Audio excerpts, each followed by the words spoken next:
Ma sœur a versé de l'eau de Javel dans la bouteille de shampoing de ma fille. Lorsqu'elle a hurlé sous la douche à cause de la brûlure, maman a ri. Si elle devient chauve maintenant, peut-être qu'elle arrêtera d'être aussi vaniteuse, a-t-elle lancé. Papa a renchéri, eh bien, au moins, elle économisera sur les produits capillaires. Ma sœur a ajouté, c'était juste une blague. Je m'amusais. Lorsque je me suis précipitée pour l'aider, ils ont verrouillé la porte de la salle de bain de l'extérieur et l'ont maintenue fermée. J'entendais ma fille pleurer et crier à l'intérieur pendant que l'eau de Javel lui brûlait le cuir chevelu. Maman a jeté la clé par la fenêtre pour la laisser souffrir un peu plus longtemps. Ils n'avaient aucune idée de ce qui les attendait lorsque j'ai appelé le 911 et leur ai montré les images de sécurité où on les voyait verser délibérément de l'eau de Javel dans la bouteille, puis m'empêcher de sauver ma fille. Ce qui leur est arrivé par la suite a changé leur vie à jamais. Le cri a traversé notre maison comme une lame de rasoir. La voix de ma fille Nathalie portait une terreur que je n'avais jamais entendue auparavant, brute et primale. J'ai laissé tomber le plat que je lavais et j'ai couru vers la salle de bain de l'étage où elle prenait sa douche. Maman, aide-moi. Ça brûle. Mon cœur s'est arrêté net lorsque j'ai atteint la porte de la salle de bain et saisi la poignée. Verrouillée. Je l'ai tournée frénétiquement, frappant contre le bois. Nathalie, ma chérie, ouvre la porte. Derrière moi, des rires ont éclaté. Je me suis retournée pour trouver ma mère, Denise, debout en haut de l'escalier, ma sœur Valérie à ses côtés. Elles souriaient toutes les deux comme si c'était la chose la plus drôle qu'elles aient vue de la semaine. Si elle devient chauve maintenant, peut-être qu'elle arrêtera d'être aussi vaniteuse, a dit ma mère entre deux gloussements. Mon père, Kenneth, est apparu de la chambre d'amis, secouant la tête avec amusement. Eh bien, au moins, elle économisera de l'argent sur les produits capillaires. Le sang s'est retiré de mon visage. Qu'est-ce que vous avez fait? Valérie a brandi son téléphone qui enregistrait. C'était juste une blague. Je m'amusais. À l'intérieur de la salle de bain, les cris de Nathalie s'intensifiaient. Le bruit de l'eau qui coulait ne parvenait pas à masquer ses pleurs. J'ai tiré à nouveau sur la porte, jetant mon épaule contre elle. Ouvrez cette porte tout de suite. Ma mère s'est avancée et a appuyé tout son poids contre la porte depuis l'extérieur. Mon père l'a rejointe. Je pouvais sentir qu'il la maintenait fermée alors même que j'essayais de la forcer. Laisse-la souffrir un peu plus longtemps, a dit ma mère, le visage rouge de rire. Quelque chose a cliqué dans ma vision périphérique. Denise a sorti la clé de la salle de bain de sa poche et s'est dirigée vers la fenêtre au bout du couloir. Elle l'a ouverte et a jeté la clé dehors, dans les buissons en contrebas. Le temps a semblé ralentir. Ma fille de 15 ans était piégée là-dedans, quelque chose la brûlait, et ces gens traitaient cela comme un divertissement. Ces gens qui étaient censés être sa famille. J'ai sorti mon téléphone avec des mains tremblantes et j'ai composé le 911. 911, quelle est votre urgence? Ma fille est enfermée dans la salle de bain. Quelqu'un a mis quelque chose dans son shampoing et elle hurle que ça la brûle. Il ne me laisse pas ouvrir la porte. La voix de l'opératrice est devenue immédiatement tranchante et professionnelle. Madame, qui ne vous laisse pas ouvrir la porte? Mes parents et ma sœur. Ils la maintiennent fermée. Restez en ligne. Des unités sont dépêchées à votre adresse maintenant. Les rires derrière moi se sont tus. Le sourire narquois de Valérie a vacillé. Tu as appelé les flics? Tu es folle? Éloignez-vous de cette porte, ma voix est sortie plate et froide. Kenneth a regardé Denise, l'incertitude traversant ses traits. Ils ont reculé. J'ai immédiatement essayé la poignée à nouveau, mais elle restait verrouillée.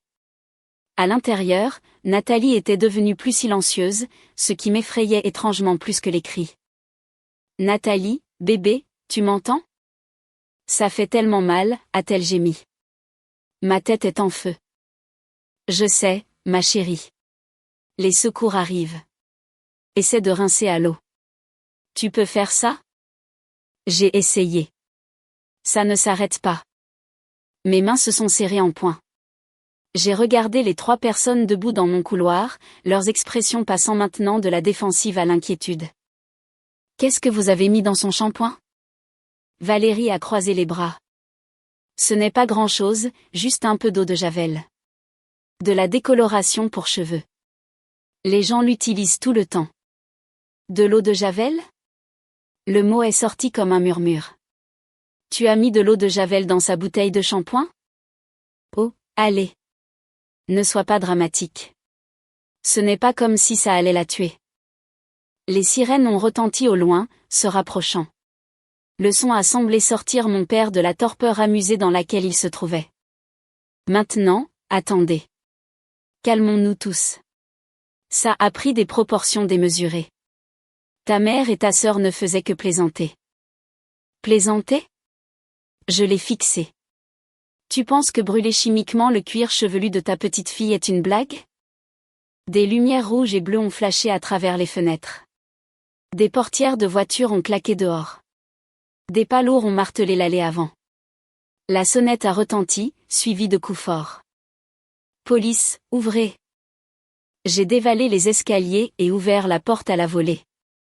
2 officiers se tenaient là, les mains près de leur ceinture. Ma fille est enfermée dans la salle de bain à l'étage.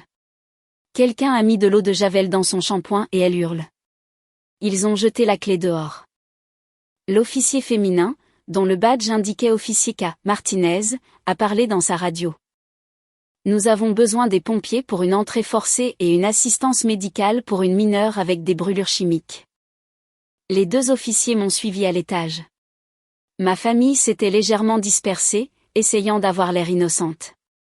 L'officier masculin, l'officier Derek Marshall, a évalué la porte de la salle de bain. Nathalie, c'est l'officier Marshall. Nous allons vous sortir de là. D'accord. Éloignez-vous de la porte si vous le pouvez. D'accord, est venue la petite voix de l'intérieur. L'officier Marshall a reculé de 2 pas et a donné un coup de pied dans la porte près de la poignée. Le cadre a éclaté et la porte s'est ouverte violemment. De la vapeur s'est échappée. Nathalie se tenait dans la douche, l'eau coulant encore, ses mains couvrant sa tête. Même depuis l'encadrement de la porte, je pouvais voir les zébrures rouges et furieuses sur son cuir chevelu là où des mèches de ses magnifiques cheveux auburn s'étaient détachées. L'officier Martinez est passé devant moi. Ma chérie, je suis l'officier Martinez. Peux-tu couper l'eau pour moi? Nathalie a obtempéré avec des mains tremblantes. L'officier l'a enveloppée dans une serviette et l'a guidée vers la sortie. Les ambulanciers montaient déjà les escaliers avec leur équipement.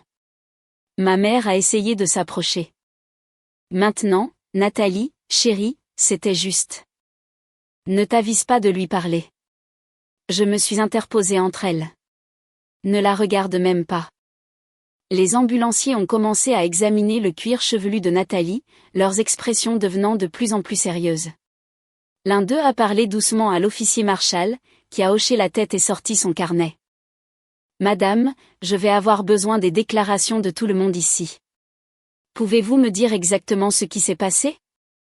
J'ai tout expliqué pendant que les officiers prenaient des notes. Valérie essayait sans cesse d'interrompre avec des justifications, mais l'officier Martinez a levé la main. Vous aurez votre tour pour parler. Laissez-la finir. Après que j'ai terminé, Valérie s'est lancée dans sa version. C'était censé être drôle. Elle est toujours tellement obsédée par ses cheveux, elle prend une éternité dans la salle de bain, dépense tout cet argent en produits. Je pensais que si ça éclaircissait un peu, elle verrait que ce n'était pas si grave. Vous pensiez que mettre de l'eau de javel dans le shampoing de quelqu'un était drôle? Le ton de l'officier Marshall était incrédule. De la décoloration pour cheveux. Les gens se décolorent les cheveux tout le temps. Quel genre de javel était-ce? A-t-il demandé. Valérie a changé de pied d'appui. Juste de la javel ordinaire de sous l'évier de la cuisine. L'officier Martinez a fermé les yeux brièvement. Vous avez mis de l'eau de javel ménagère dans son shampoing. C'est la même chose, en gros. Non, madame. Ce n'est absolument pas le cas. L'officier a regardé les ambulanciers. Comment va-t-elle? Brûlure chimique au second degré sur environ 60% de son cuir chevelu. Nous devons la transporter à l'hôpital immédiatement. Les brûlures sont graves et il y a un risque d'infection. Mes jambes ont failli céder. L'officier Marshall m'a soutenu avec une main sur mon coude. Kenneth s'est avancé, sa voix prenant ce ton autoritaire qu'il utilisait quand il voulait contrôler une situation. Officier, je pense qu'il y a un malentendu. C'est une affaire de famille. Nous pouvons gérer cela en privé. Monsieur, ce n'est plus une affaire de famille. C'est une agression causant des lésions corporelles à un mineur. Et selon la déclaration de la mère, vous l'avez physiquement empêché d'aider sa fille alors qu'elle était en détresse. Nous la gardions juste calme. Elle était hystérique. La mâchoire de l'officier Martinez s'est serrée. Vous avez empêché une mère d'atteindre son enfant blessé. Vous avez jeté la clé de la pièce où cet enfant était piégé et souffrait. Les ambulanciers s'apprêtaient à descendre Nathalie sur une civière. Elle avait l'air si petite et effrayée, son cuir chevelu couvert de gaze protectrice. J'ai attrapé mon sac à main et mes clés. Je viens avec elle. Bien sûr, a dit l'officier Martinez. Nous aurons besoin d'une déclaration formelle de votre part à l'hôpital. L'officier Marshall restera ici. Alors que les ambulanciers portaient Nathalie en bas, je me suis arrêtée en haut des escaliers et j'ai regardé ma famille. J'ai des caméras de sécurité. Valérie a pâli. Celle dans le couloir. Celle dans la cuisine. Elles ont tout capturé. Tu bluffes. Vraiment? La caméra dans la cuisine devant laquelle tu es passé quand tu as pris la bouteille de Javel sous l'évier? La caméra du couloir qui t'a enregistré entrant dans la salle de bain avec? La même caméra qui vous a filmé tous les trois en train de rire et de maintenir cette porte fermée pendant que ma fille hurlait. J'avais installé le système de sécurité 6 mois auparavant après un cambriolage 2 maisons plus loin. Ma famille s'était moquée de moi, me traitant de paranoïaque. C'est drôle comme les choses tournent. À l'hôpital, les médecins ont confirmé la gravité des brûlures de Nathalie. L'eau de Javel avait causé des dommages importants. Elle aurait besoin d'un traitement continu et aurait probablement des cicatrices permanentes dans certaines zones. Ses cheveux repousseraient par plaques, si tant est qu'ils repoussent, selon la gravité des dommages aux follicules. Ils l'ont admise pour la nuit en observation. Je me suis assise à côté de son lit, tenant sa main pendant qu'elle dérivait entre éveil et sommeil sous l'effet des analgésiques. L'officier Martinez est arrivé vers 9 heures le lendemain matin avec une détective. Voici la détective Andrea Webb. Elle reprend l'affaire. La détective Webb était une femme d'une 40aine d'années aux yeux perçants et à l'attitude pragmatique. Elle s'est assise en face de moi et a ouvert son carnet. J'ai visionné les images de sécurité de votre système domestique. Votre famille a signé le consentement pour que nous y accédions. Seriez-vous prête à me raconter ce qui s'est passé de votre point de vue? Je l'ai fait, ma voix stable malgré la rage qui bouillonnait sous tout le reste. La détective Webb a pris des notes détaillées, posant parfois des questions de clarification. Votre sœur prétend que c'était une farce qui a mal tourné. Elle dit qu'elle ne savait pas que l'eau de Javel ménagère causerait ce genre de dommages. Elle a 32 ans. Elle n'est pas stupide. Elle savait exactement ce qu'elle faisait. Vos parents ont affirmé qu'ils pensaient que votre fille réagissait de manière excessive et que vous étiez trop protectrice. Ils ont maintenu la porte fermée pendant qu'une enfant hurlait à l'aide à l'intérieur d'une salle de bain verrouillée. Ils ont jeté la clé. Ma mère a spécifiquement dit de la laisser souffrir plus longtemps. La détective Webb a hoché la tête lentement. Oui, l'audio de vos images de sécurité a capturé cette déclaration. C'est accablant. Elle a fermé son carnet et m'a regardé directement. Sur la base des preuves et de la gravité des blessures de votre fille, nous allons engager des poursuites. Votre sœur sera inculpée d'agression causant des lésions corporelles, de mise en danger imprudente d'un mineur et de méfaits criminels. Vos parents sont inculpés en tant que complices après le fait et pour mise en danger d'enfants pour vous avoir empêché de porter secours. Ces mots auraient dû m'apporter satisfaction, mais tout ce que je ressentais, c'était du vide. Bien. Il y a aussi la question de la responsabilité civile. Les factures médicales de votre fille seront substantielles. Vous voudrez peut-être consulter un avocat pour un procès. J'y pensais déjà.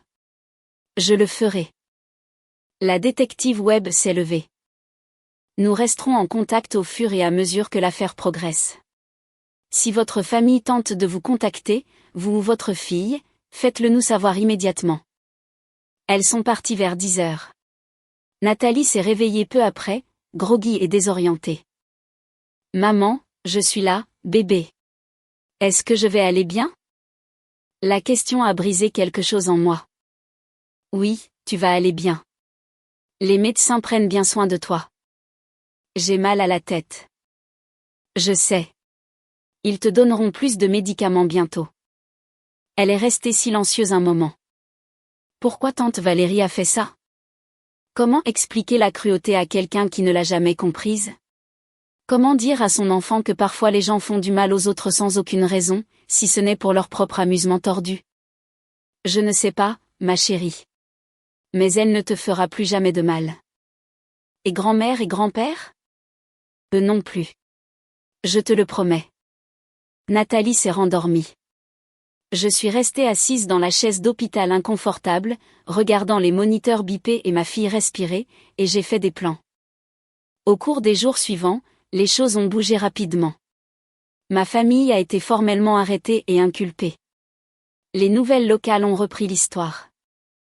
Soudain, mon téléphone a été inondé de messages de journalistes voulant des interviews, de parents éloignés exprimant leur choc, de vieux amis offrant leur soutien.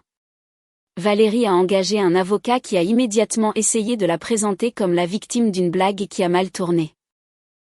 Kenneth et Denise ont prétendu qu'ils avaient été pris dans le moment et n'avaient pas réalisé la gravité de la situation.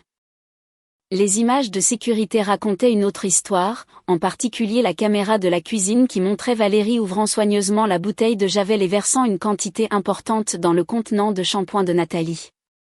Il n'y avait rien d'accidentel dans ses mouvements. Elle avait été délibérée et méthodique. J'ai engagé un avocat spécialisé dans les dommages corporels nommé Robert Walsh, expert dans les cas d'agression. Il a tout passé en revue et a souri sombrement. C'est l'un des cas les plus clairs que j'ai jamais vus. La preuve vidéo seule est dévastatrice. Ajoutez les rapports de police, les dossiers médicaux et les témoignages. Ils n'ont aucune chance. De combien parle-t-on? Frais médicaux, actuels et futurs. Douleur et souffrance, détresse émotionnelle, dommages-intérêts punitifs.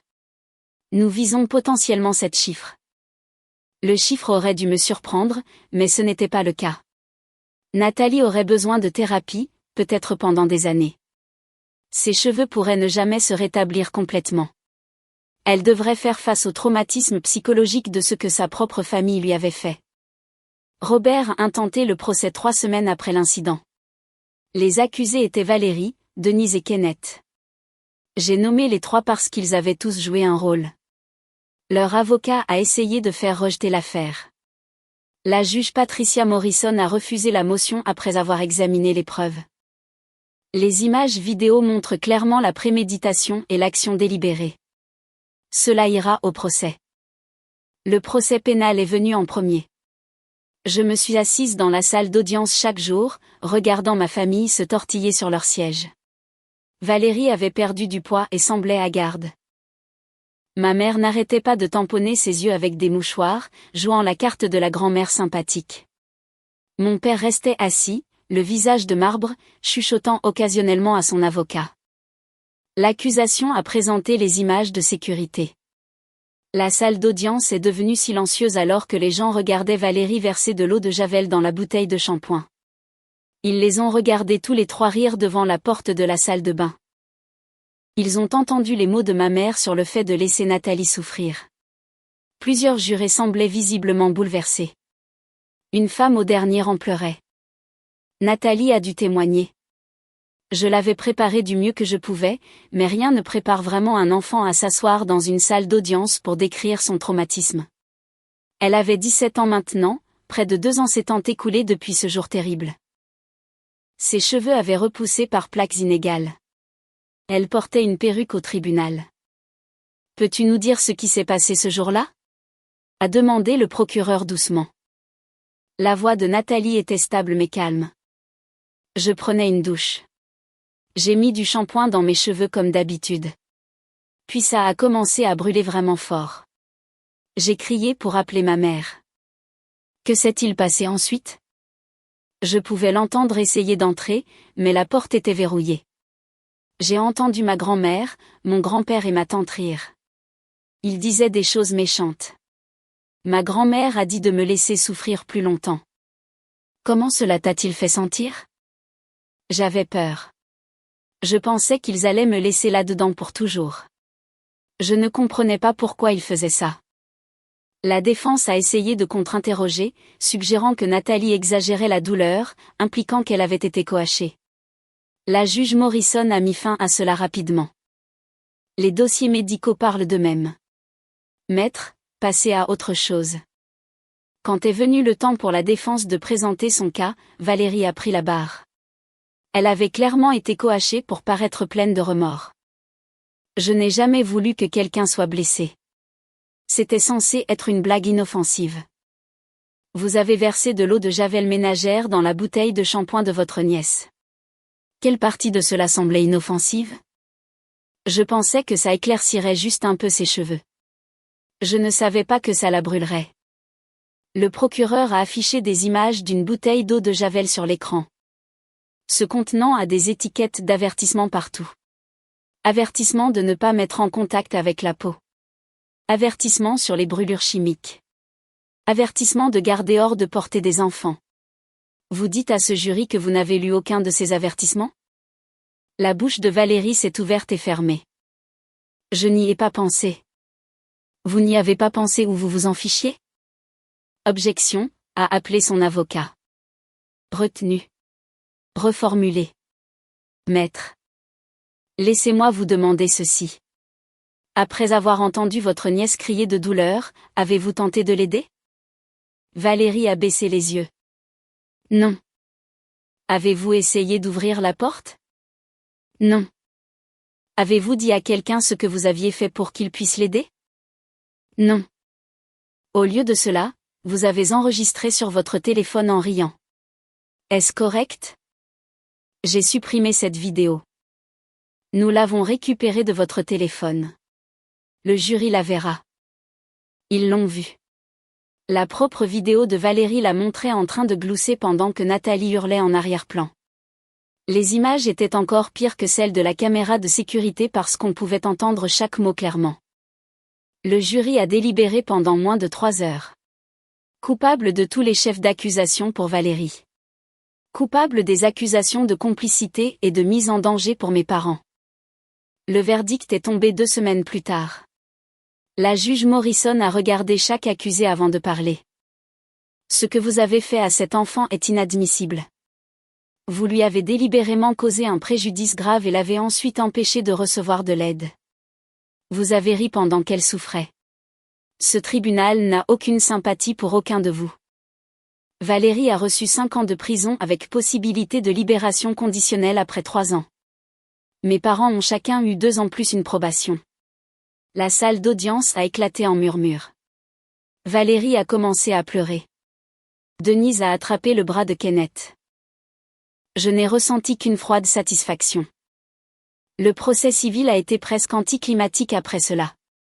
Les condamnations pénales ont rendu notre dossier encore plus fort. Robert a présenté des factures médicales totalisant plus de 80 000 $ pour le traitement immédiat de Nathalie.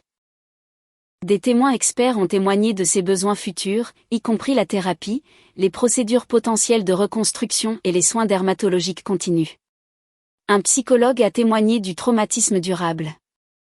Nathalie souffre maintenant d'une anxiété sévère lors des réunions de famille. Elle a développé des problèmes de confiance. Elle nécessite des séances de thérapie hebdomadaires et aura probablement besoin de soutien pendant des années.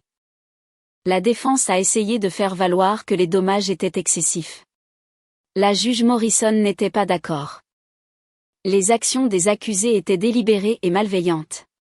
Ils n'ont montré aucun remords jusqu'à ce qu'ils fassent face à des accusations criminelles. Ce tribunal tranche en faveur de la plaignante. Le jugement est tombé à 2,3 millions de $. 1 million de la part de Valérie et 650 000 $ chacun de la part de mes parents. Leur avocat a immédiatement fait appel, mais Robert était confiant que cela tiendrait. Ils vont bloquer ça au tribunal pendant un moment, mais finalement ils devront payer. Nous pouvons mettre des privilèges sur leurs biens, saisir leur salaire, saisir leurs actifs. Ils n'échapperont pas à ça. Le processus de recouvrement est devenu son propre cauchemar pour eux.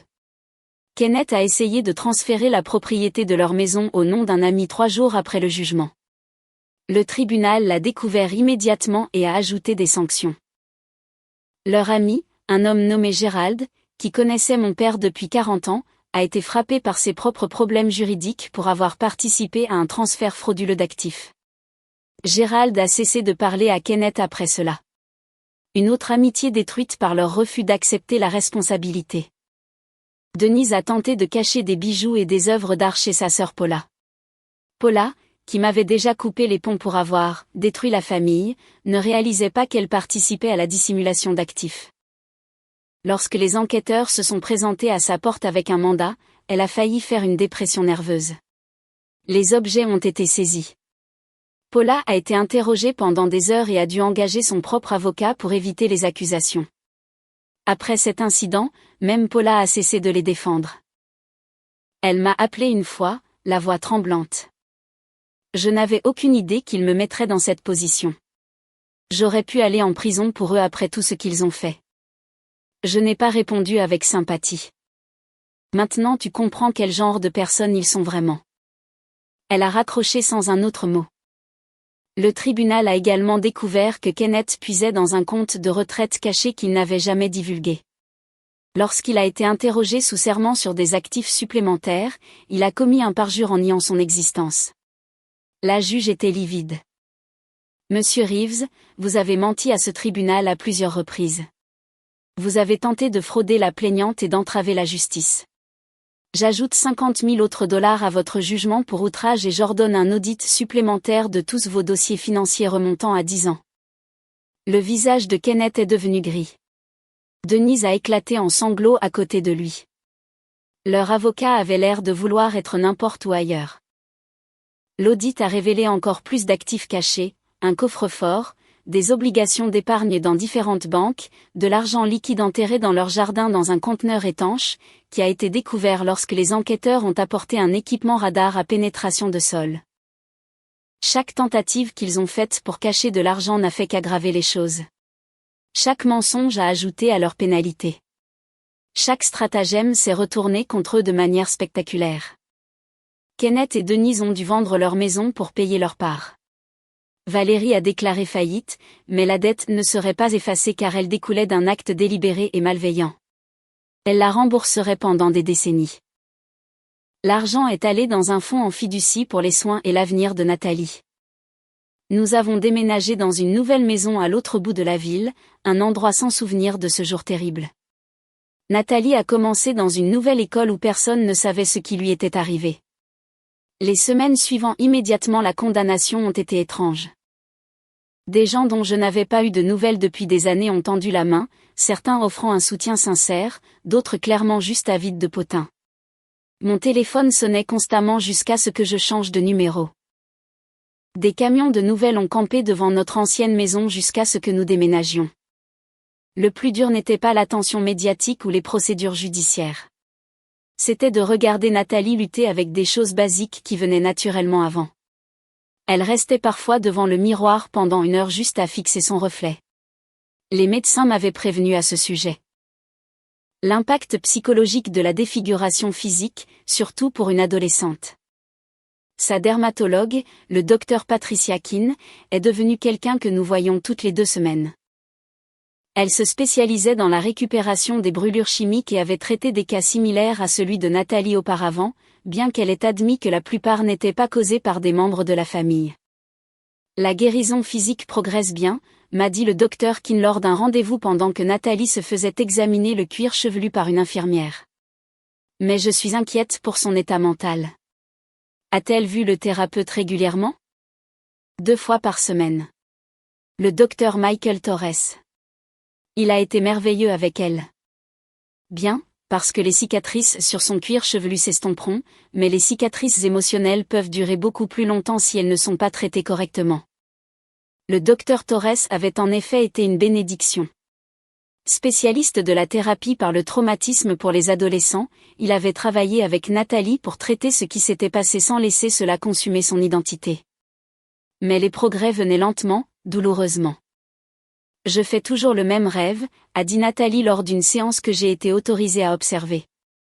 Je suis sous la douche et l'eau se transforme en acide. Je crie, mais personne ne vient. La porte est verrouillée et j'entends rire dehors, mais je ne peux pas voir qui c'est. Cela semble terrifiant. Que fais-tu dans le rêve? Je continue juste à crier jusqu'à ce que je me réveille. Parfois je pleure si fort que je ne peux pas respirer. J'ai dû quitter la pièce. L'entendre décrire ses cauchemars rendait tout à nouveau frais. Rendait la colère plus brûlante. Le processus d'appel pénal a traîné pendant des mois. L'avocat de Valérie a soutenu que la peine était trop sévère, que sa cliente n'avait pas de casier judiciaire, qu'elle avait montré des remords. L'accusation a riposté durement, présentant des preuves que Valérie n'avait montré aucun remords jusqu'à sa condamnation. Votre honneur, a soutenu le procureur lors de l'audience d'appel. L'accusée s'est enregistrée en train de rire pendant que sa nièce hurlait à l'agonie. Elle a supprimé cette vidéo pour cacher des preuves. Elle a menti à la police. Elle est seulement désolée de s'être fait prendre. La cour d'appel a confirmé la condamnation et la peine. Valérie purgerait ses 5 ans complets avec possibilité de libération conditionnelle après 3 ans si elle maintenait une bonne conduite. L'appel de mes parents s'est concentré sur l'argument qu'ils n'avaient pas directement causé le préjudice, qu'ils étaient simplement pris dans le moment. La juge Morrison n'a pas marché. Les accusés ont activement empêché une mère d'atteindre son enfant blessé. Ils se sont débarrassés de la clé pour prolonger la souffrance de la victime. Ils ont fait preuve d'un mépris total pour le bien-être d'un mineur sous leur garde. Les peines sont maintenues. Kenneth a essayé de parler pendant l'audience, se levant malgré les tentatives de son avocat pour le faire taire. Votre honneur, s'il vous plaît. Nous ne sommes pas des monstres. Nous avons fait une erreur. Nous sommes ses grands-parents. Nous l'aimons. L'expression de la juge Morrison aurait pu geler de la lave. Vous avez une étrange façon de montrer de l'amour, monsieur Reeves. Asseyez-vous. L'huissier a dû le guider physiquement vers son siège. Denise sanglotait dans ses mains, son mascara coulant. J'ai regardé tout cela depuis la galerie avec Robert à mes côtés, ne ressentant absolument rien. Après l'audience, les journalistes nous ont encerclés à l'extérieur du tribunal. Des micros tendus vers mon visage, des caméras cliquant rapidement. Madame, que ressentez-vous à propos du rejet des appels? Avez-vous un commentaire pour votre famille? Vous réconcilierez-vous un jour avec vos parents et votre sœur? Robert s'est interposé devant moi, la main levée. Ma cliente n'a aucun commentaire pour le moment. Veuillez respecter sa vie privée. Nous nous sommes frayés un chemin à travers la foule jusqu'à sa voiture. Une fois à l'intérieur, il s'est tourné vers moi. Vous avez bien géré ça. Je sais que ce n'est pas facile. Je ne ressens rien quand je les regarde maintenant. Est-ce normal? Étant donné ce qu'ils ont fait, je dirais que c'est une réponse parfaitement saine. Vous êtes passé de la colère à l'acceptation de qui ils sont vraiment. Mais ce n'était pas tout à fait vrai. La colère était toujours là, bouillonnant sous la surface, surtout pendant le processus de saisie des biens civils. La maison de Kenneth et Denise était une coloniale de 4 chambres dans une banlieue agréable. Ils y avaient vécu pendant 30 ans, m'y avaient élevé ainsi que Valérie. L'endroit valait environ 700 000 $. Lorsque la vente ordonnée par le tribunal a été conclue, ils se sont battus bec et ongles. Denise m'a appelé d'un numéro masqué. J'ai failli ne pas répondre, mais quelque chose m'a poussé à décrocher. Tu prends notre maison. Notre maison? Tu comprends ce que tu fais? Oui. Je m'assure que ma fille reçoive les soins dont elle a besoin à cause de ce que vous lui avez fait. Nous avons fait une erreur. Les gens font des erreurs. Tu ne peux pas simplement détruire nos vies entières pour une erreur. Une erreur? Vous avez maintenu la porte fermée pendant qu'une enfant brûlait. Vous avez jeté la clé. Vous lui avez dit de souffrir plus longtemps. Ce n'est pas une erreur. C'est de la cruauté. Elle va bien maintenant. Ses cheveux ont repoussé. Ses cheveux ont repoussé par plaques. Elle a des cicatrices permanentes. Elle fait des cauchemars. Elle a eu besoin de thérapie. Elle a encore besoin de thérapie. Et vous pensez que ça va? Je suis ta mère. Tu as cessé d'être ma mère le jour où tu as ri pendant que ma fille hurlait. J'ai raccroché. Elle a essayé de rappeler 17 fois. J'ai bloqué le numéro. La vente de la maison a eu lieu. Ils ont déménagé dans un appartement exigu de 2 chambres dans un quartier douteux. Kenneth a dû retourner travailler à 68 ans, prenant un emploi dans une quincaillerie parce que ses comptes de retraite avaient été saisis. Denise travaillait à temps partiel dans une épicerie. La situation de Valérie était encore pire. Sa faillite l'a laissée sans rien. Le tribunal lui a permis de garder les nécessités de base et une voiture bon marché, mais tout le reste est allé vers le jugement. Elle le rembourserait pour le reste de sa vie. J'ai appris par des connaissances communes qu'elle vivait dans un studio, travaillait 2 emplois et s'en sortait à peine. Une partie de moi a ressenti un pincement de quelque chose. Pas tout à fait de la culpabilité, mais proche. Puis je me souvenais des cris de Nathalie, et ce sentiment s'évaporait. La nouvelle école de Nathalie était plus petite, plus intime. L'administration connaissait sa situation, avait été informée de ce qu'il fallait surveiller. Sa conseillère d'orientation, Madame Angela Martinez, prenait de ses nouvelles chaque semaine. « Comment t'adaptes-tu » a demandé Madame Martinez lors d'une réunion à laquelle j'assistais. « C'est correct. Les gens sont gentils ici. Personne ne fixe mes cheveux. » « As-tu fait des amis » Nathalie a hésité. « Quelques-uns. C'est dur cependant. Je ne veux pas parler de ce qui s'est passé, mais j'ai l'impression de mentir si je ne leur dis pas. Tu n'es pas obligé de partager ton traumatisme avec qui que ce soit. C'est ton histoire à raconter si et quand tu seras prête. Mais l'histoire avait une façon de sortir de toute façon. Le parent de quelqu'un a reconnu nos noms grâce à la couverture médiatique. En quelques semaines, toute l'école était au courant. Certains enfants étaient solidaires. D'autres étaient curieux au point d'être intrusifs. Quelques-uns étaient carrément cruels. « Ma mère dit que tu en as juste après l'argent », a dit une fille à Nathalie à la cafétéria. Elle dit que tu n'as probablement même pas été blessée si gravement que ça. Nathalie est rentrée en larmes ce jour-là. Nous avons déposé une plainte auprès de l'école. La mère de la fille a été convoquée et a apparemment piqué une crise à propos de la liberté d'expression jusqu'à ce que le directeur lui montre les photos médicales. Elle a pâli et est partie calmement.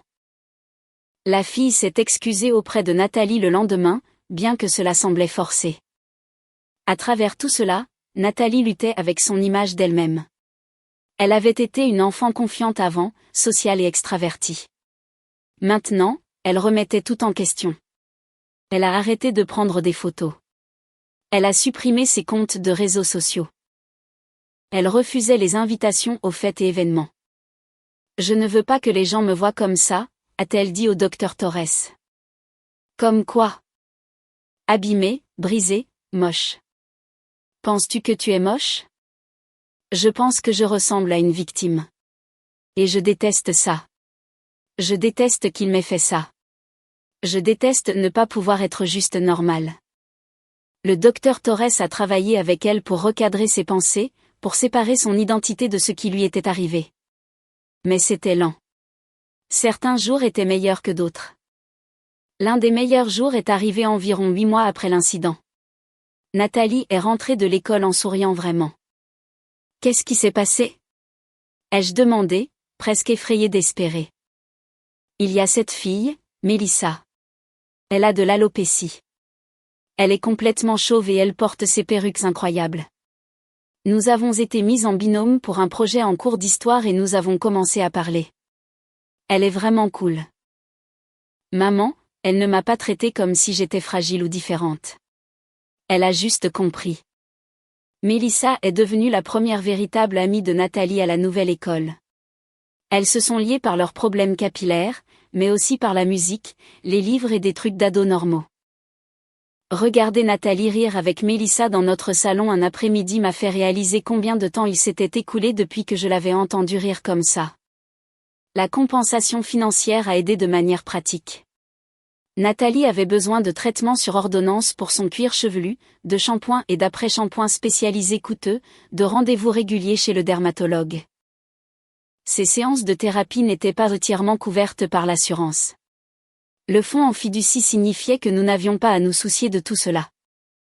Mais l'argent ne pouvait pas tout réparer. Il ne pouvait pas effacer les cauchemars, ni les problèmes de confiance, ni la façon dont Nathalie tressaillait quand quelqu'un élevait la voix. Il ne pouvait pas lui rendre l'année et demie de sa vie qui avait été consumée par le traumatisme et la guérison. Pendant ce temps, ma relation avec la famille élargie s'est complètement fracturée. Ma tante Paula, la sœur de Denise, m'a traitée de sorcière vindicative qui avait détruit la famille. Mon oncle Roger a cessé de me parler entièrement. Les cousins avec qui j'avais grandi m'ont bloqué sur les réseaux sociaux. Seule ma tante Lorraine, la sœur de Kenneth, a tendu la main avec un soutien sincère. Ce qu'ils ont fait était impardonnable, m'a-t-elle dit autour d'un café un après-midi. J'ai honte de partager le même sang qu'eux. Comment va Nathalie? Mieux, lentement. Ça a été dur. Je ne peux pas imaginer. Si tu as besoin de quoi que ce soit du tout, s'il te plaît, fais-le-moi savoir. Lorraine est devenue l'un de nos rares liens familiaux. Elle nous rendait visite régulièrement, apportait des livres et des fournitures d'art à Nathalie, la traitait normalement sans pitié excessive ni gêne. Cela signifiait plus qu'elle ne le savait probablement. Le fonds en fiducie m'a également permis de prendre congé du travail pour me concentrer sur les besoins de Nathalie. Mon patron avait été compréhensif au début, mais après 3 mois de présence sporadique, il était devenu clair que je devais me retirer. J'ai démissionné de mon poste en marketing et j'ai passé mes journées à gérer les soins de Nathalie, à assister aux rendez-vous, à traiter avec les avocats, les tribunaux et les compagnies d'assurance. Robert me tenait au courant du processus de saisie des biens. Kenneth et Denise ont essayé de cacher de l'argent dans des comptes sous des noms d'amis. Le tribunal l'a découvert et a ajouté des accusations d'outrage. Leurs pénalités financières ont augmenté. Ils ont essayé de plaider la difficulté. Le juge a examiné leur relevé de dépenses et a constaté qu'ils étaient allés dîner 2 fois la semaine précédant l'audience. Ils ne prennent pas cela au sérieux, m'a dit Robert.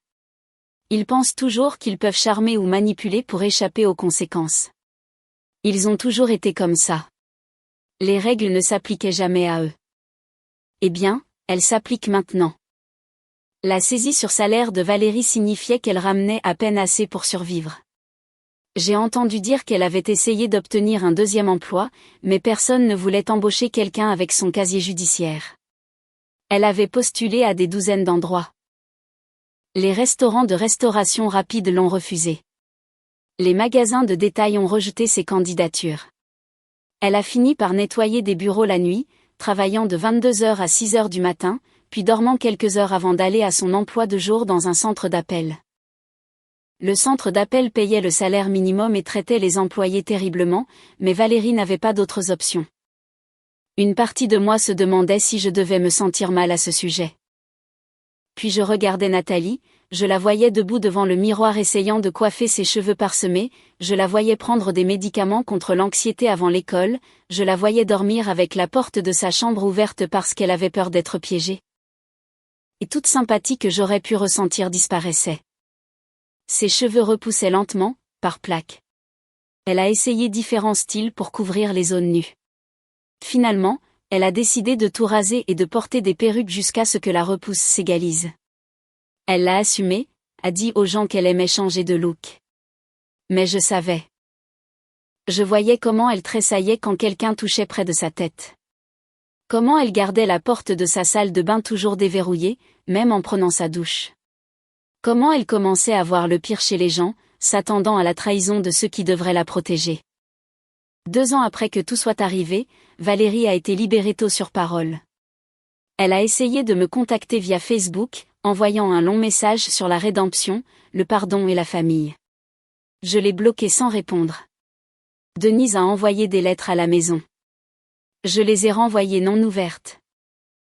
Kenneth s'est présenté à un concert scolaire de Nathalie un soir.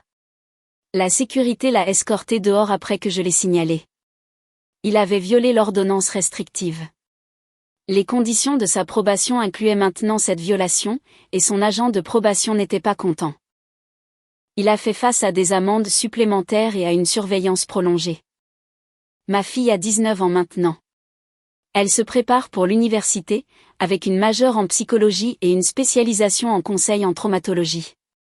Elle veut aider les gens qui ont vécu ce qu'elle a vécu. Ses cheveux ont en grande partie repoussé, bien qu'il y ait encore des zones où ils poussent plus fin. Elle ne porte plus de perruque, dit que les cicatrices lui rappellent sa force. J'ai survécu à quelque chose de terrible, m'a-t-elle dit récemment. Et je ne vais pas le cacher. Parfois, elle a encore des cauchemars. Parfois, elle m'appelle au milieu de la nuit depuis son dortoir juste pour entendre ma voix. Le traumatisme n'a pas disparu, mais elle apprend à le porter. Quant à ma famille, je n'ai parlé à aucun d'entre eux depuis des années. Valérie est sortie de prison, mais travaille au salaire minimum, la majeure partie de son chèque de paie saisie.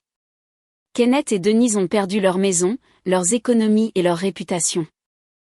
Aux dernières nouvelles, ils vivaient dans un petit appartement et pouvaient à peine se permettre de faire les courses. Les gens me demandent si je me sens coupable, si je regrette d'avoir déchiré la famille, si je souhaite avoir géré les choses différemment. Non. Ils ont fait leur choix. Ils ont décidé que torturer une enfant était un divertissement. Ils ont décidé que ses cris étaient drôles. Ils ont décidé que maintenir une porte fermée pendant qu'elle souffrait était un comportement acceptable. Chaque choix a des conséquences. Ils vivent avec les leurs maintenant. Et ma fille est vivante, en guérison, et devient quelqu'un d'incroyable malgré ce qu'ils lui ont fait. Elle apprend à faire confiance à nouveau. Elle retrouve la joie. Elle construit une vie où elle n'a pas à avoir peur. C'est tout ce qui compte.